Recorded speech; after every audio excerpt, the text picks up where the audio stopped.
How's it going, everybody? I'm Cherokee Ronnie. Welcome back to the channel. And today I got the Cherokee out here. I'm going to be talking about, the old Cherokee and how you don't need a whole lot of money to hit the trails and get out there. A lot of people hype up the Jeep scene and say you need all this stuff, but today we're going to be talking about how we built this and how much we built it for. Before we get into the video, make sure you go over to the merch store. I have very basic t-shirts like this for a decent price, and I have some pretty cool shirts on there that are a little bit more. Help support the channel. Check it out. We took a 2000 Cherokee. We bought it for 1,500 bucks. We had $3,500 to spend all together. That's including the price of Jeep. We built a Jeep for 3,500 bucks that is off-road capable, and things have been strengthened up on it so you can take it off-road. Now there is a whole build series on this Jeep and more on my channel. I'll leave the build series up above and the link in the description below. But check out my channel because there's way more that we did to this Cherokee that's not in the Cheap Cherokee project. So make sure you go check all that stuff out. It shows you how to build it on a budget, how it's reliable, and how you can use it on the road. So the front bumper already came on the Jeep. Okay, so that saved us about 250 bucks. We bought a winch for the bumper. We even bought a rear bumper. Been using it, and it's doing very, very well. It's tougher than the unibody. We've already found that out. So it's a very good bumper. We went ahead and put adapters on the Cherokee so we could run Wrangler wheels. I didn't want to go too ridiculous because, like I said, I was doing this on a budget. And you can pick these up in my state for anywhere from $300 to $500. These were 35s because somebody took them off their Wrangler, which was me. Because they upgraded their wheels like I did. That's basically what you see on Facebook Marketplace around here, is stuff like that. So people will put 35s on stock wheels on a Wrangler, and then they'll get wheels and they'll sell their wheels off of it. So that's what I based the price off of. We're running quick sway bar disconnects. We're running Rubicon Express 5.5-inch springs from Amazon. Freedom Off-Road, lower control arms. I'm running lower control arm drop brackets from Rough Country. Here's the upper control arms, adjustable. In the back, we're running S10 springs, bastard pack. I built it out of the main leaf of the Cherokee. No blocks, all leaf springs. I'm running lower drop brackets for the rear leaf springs. Running a double cardan drive shaft in the rear, the same as the video. Go back and watch the video.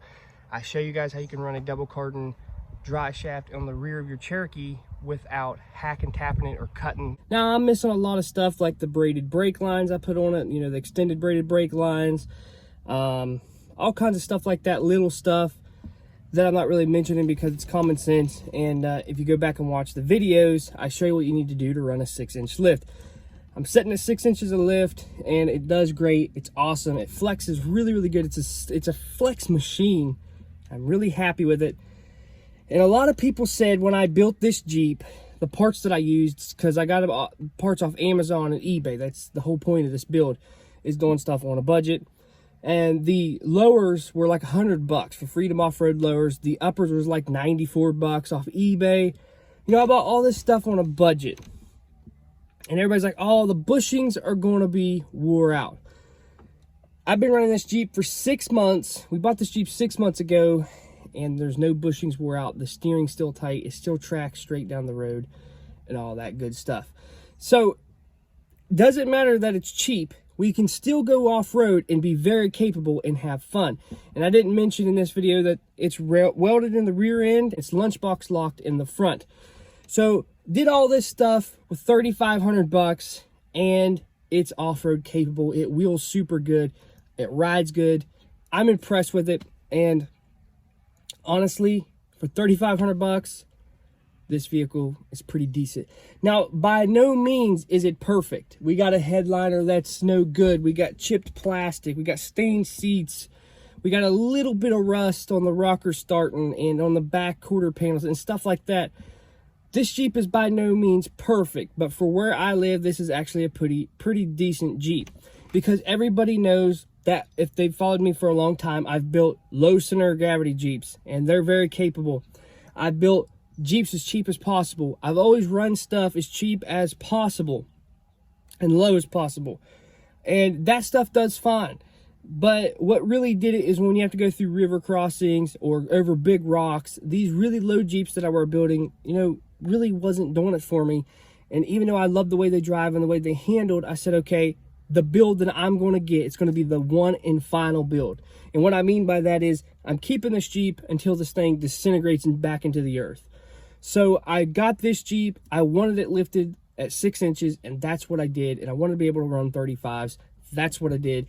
And here we are with $3,500 in this thing, and it's an awesome, cheap Jeep. So I even get questions like, did you do all this in your backyard? Yes, I've not went to a garage for none of this. I lined it up in my front yard.